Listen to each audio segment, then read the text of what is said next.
Very good afternoon. Budget for year 21-22 was eagerly awaited, especially after the very bad year, pandemic year of 2020. We did find that the government was short of funds. They came out with so many interim benefits. The collection of the taxes were on a back seat. The businesses were completely down, so it was extremely bad year. And people were little excited to know what what really it comes up in the budget and what they have, what government store for 21-22 in terms of expenditure, because expenditure is something which is important. A cap investment by the government is very relevant at this point of time. So it was very exciting to see how the budget really comes out to be. Interestingly, it was very focused and very good budget, and especially from direct tax perspective, people were a little apprehensive that maybe the taxes may go up, maybe the slabs may go up for the high income group, maybe they may revisit the taxation of the companies, they may come out with the COVID tax, but we did not find anything. Everything remained the same, no change in the capital gain, and that may be the reason that we found there is a big surge in the share market. Everything was very bullish. So I think the very good thing which government has done is that they have not tinkered with any tax rates, any exemptions. The status remained the same. Was something which was very positive. As we were not expecting any change for the lower sets of income, but very good thing what they have done it from individual perspective is for senior citizens, that those who are 75 years of age or above and have only a pension income deposited in one specific account and have an interest income from that account, they don't need to file their returns, and the bank would compute their taxes and deposit any taxes if they find any shortfall. So I think that is a big relief to the senior citizens. That is a very positive thing. People, especially salaried people, those who avail LTCs, could not visit, and with some prescribed rule, they have come out with LTC cash scheme where there is a way to get the cash against non-availed LTC during this year. So that is, I think, also very positive thing. There was a safe harbor limit of 10%, especially for the house buyers or for real estate developers. If there is any variation in actual consideration and the stamp duty price, that harbor limit is increased from 10% to 20%, is also very favorable, especially for non-residents. Say if someone who's a non-resident in US and he deposits his funds in retirement funds, he deposits the money in retirement funds, and once he becomes a resident in India, if he comes back and he gets the money back, there is always a mismatch, either on accrual or on the cash basis, as it is treated in US or in India. So government would also notify the rules and introduce new section 89A to remove those mismatches and ambiguities, which I think is very welcoming step.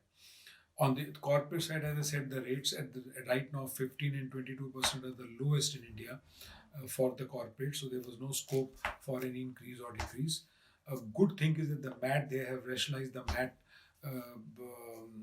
provisions where certain incomes were added for the previous years, especially in the case of transfer pricing when through APAs or secondary adjustments. So they have those anomalies which were found during computing the book profit under the MAT has also been removed.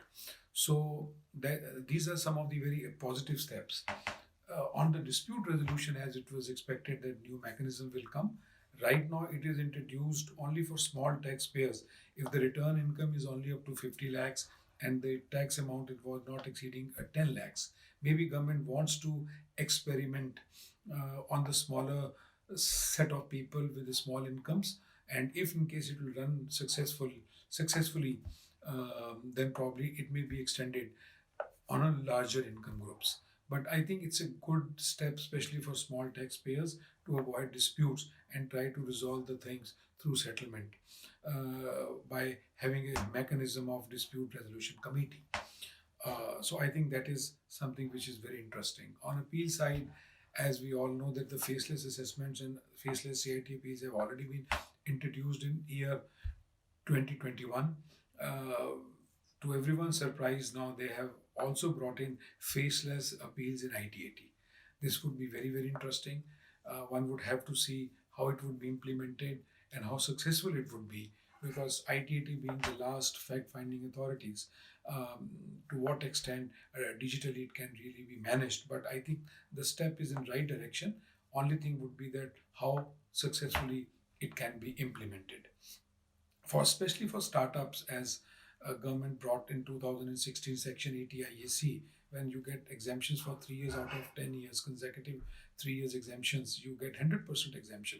That particular thing was only valid if you do a startup business up to 1st April 2021. So because of the pandemic, 1 year was wasted, so government extended by another 1 year, from 1st April 21 to 1st April 22. And similarly, the long term capital gain benefit under this section for startups has also been extended for 1 more year. So I think these are some of the very, very positive steps which the government has taken. And one important thing which has come is especially on the buyers. So um, the, the buyers, if they are buying any goods aggregating to rupees 50 lakhs and above in one previous year, then buyer is required to deduct a tax of 0.01% TDS on the seller. Last year it was reverse. It was when seller he's selling to a buyer, there would be TCS, there would be collection of tax of 0.01%. Now they have introduced, especially on the seller, when buyer would do a TDS. But interesting part is that if the tax would be deducted under this section, then TCS provisions would not be applicable. And they are giving so much of emphasis that if the particular seller is not having a PAN, then instead of 0.01%, the TDS would go to 5%. So I think there is a more emphasis on having the PANs.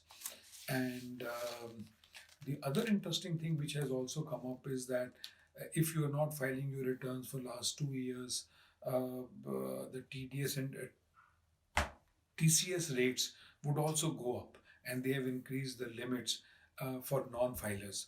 So that would also be quite interesting to see.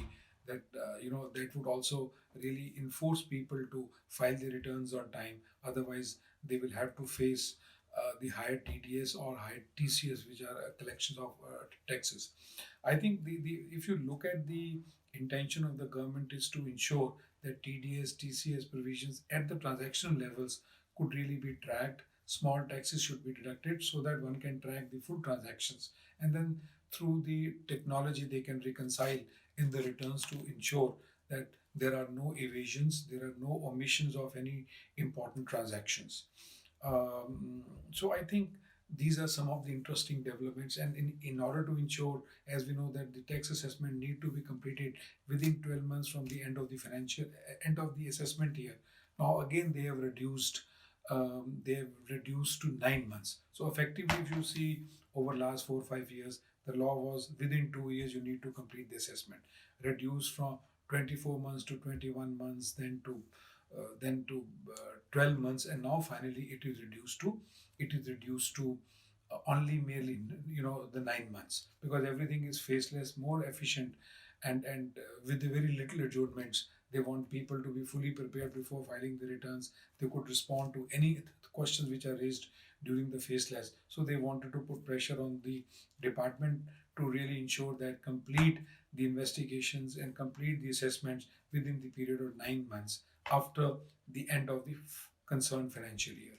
So I think these are some of the important developments, and there are many more small changes in order to facilitate, make the things more easy, and trying to link every transaction with the technology, so they can really track, you know, the transaction, and can really make proper search, or they can prove um, everything, so that in case if anyone who tries to hide would really be caught. So I think overall, there are, as I said, there are many provisions, but I have just highlighted some of the important ones which are quite significant, and which are quite relevant. So I thought it is good to share. But overall, it's an interesting time. See that how faceless things will be implemented, how the dispute resolution will be implemented, and even one of the point that advanced rulings have now been uh, not to say abolished, but they have restructured the advanced rulings also, and there is going to be there is going to be constitution board of advanced ruling, which would be comprising of two commissioners instead of judges. Where I have my little concerns that I don't know how far it would be when people at the level of commissioners or chief commissioners would really be heading those, and how fair they would be in their approach. So therefore, only advantage is that if you don't agree with the advanced ruling, you can straight away go to the High Court. So it is a good way of moving to the High Court by following the advanced ruling, in case if it and the advanced ruling would not be binding upon you or on the department. So the chances of litigations are there, but at a very higher level at High Court, you will not have to wait for 20 years to reach High Court. So I think that way uh, there is an amendment. So I think the government is trying to see that how they can reduce the litigation, how they can simplify the things, and how they can technically track each and every transaction. And keeping that in mind, all the changes which we found in this budget were really focused, keeping to ensure that they can track everything at a technical through the help of the technology. Thank you very much.